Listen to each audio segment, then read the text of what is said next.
what's up mga Kokote? It's me, Ate Mariel, at welcome sa Kodernos, where learning is the name of the game. So kung bago ka pa lamang sa aming YouTube channel, i-click mo na subscribe, like, and share button para may update ka sa aming mga videos. So samahan natin si Super Key sa panibagong araw at panibagong lesson na ating matututunan dito sa Kodernos. At ang bagong lesson natin for today is the moon or yung luna. So ang goal natin for this video, so malaman natin kung ano yung moon, ano yung properties ni moon. So ito yung parang pahapyaw na rin sa luna, the nearest neighbor. And super short lang din ang video natin kasi nga all ng topics na nagawa ko ngayon is hinati-hati ko to have more topics na mapag-aralan, and of course magkaroon tayo ng short time to discuss this para na rin very self-comprehend na lang yung mga lesson. So, pinadali na lang natin. So, before we start, meron tayong trivia for today. If you have the feeling you've experienced an event before in real life, called it deja vu. If you feel like you've previously experienced an event in a dream instead, there's a different term for it. It's deja vu. So, yung deja vu, parang sinasabi mo na, ay, parang nakita ko na to, parang na-experience ko na to. That's deja vu. And if you experience previously, kunyari nakita mo sa panaginip mo, naalala mo yung panaginip mo, ang tawag naman doon, deja vu. So magkaiba si deja vu and deja vu. So you know, deja vu, ano pangalan nito? Si Olivia Rodrigo's song, Deja Vu. So you'll describe the deja vu in that song. And deja vu is from nangyari sa'yo na panaginipan mo, pag na parang naalala mo yung nangyari sa real life, that's called deja vu. So, let's go to our lesson proper.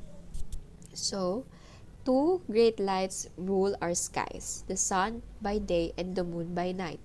So, kaya nga may day and night, ang representation ng ating sunny day or morning is sun, and the representation of night is moon. So how are they alike and how they are different? Did you ever think why it's so much brighter during the day than night? So an old nursery rhyme says that there is a man on the moon who makes a face at us. Can man really live on the moon? So may nakatapak sa moon. Can someone live in a moon? So yan. So, a legend tells a woman's comb that is brought to the sky by the clouds and now the moon. But why it does like a boat or a plate at times? So, parang, plate. Para rin siyang boat. So, it looks like boat. So, pag in-inverted mo siya, it looks like boat. So, what is moon like? The moon is around like Earth and the sun. But it has no water, not like Earth. It is made of rocks and dust, not like the sun. So, yung moon natin, it is made of rocks and dust. Hindi katulad ng sun na super init talaga siya. Made of molten material sa super init. Yung Earth naman natin is more on water. Oops,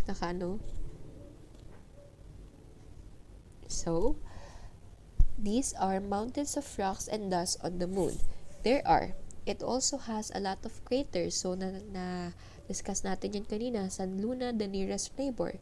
Moon craters are like potholes on our streets, but they are bigger on the moon and sometimes very deep. The moon is Earth's satellite. It says that Earth's orbit as it goes around the sun. Without Earth, the moon is just one of the floating rocks or asteroids in space. So, kapag walang Earth, so yung moon natin, it looks like floating rocks or asteroid lang sa kalawakan. So, dahil nga merong Earth at meron ditong bio or life, so, ang ating moon is very useful for us. So, it's very,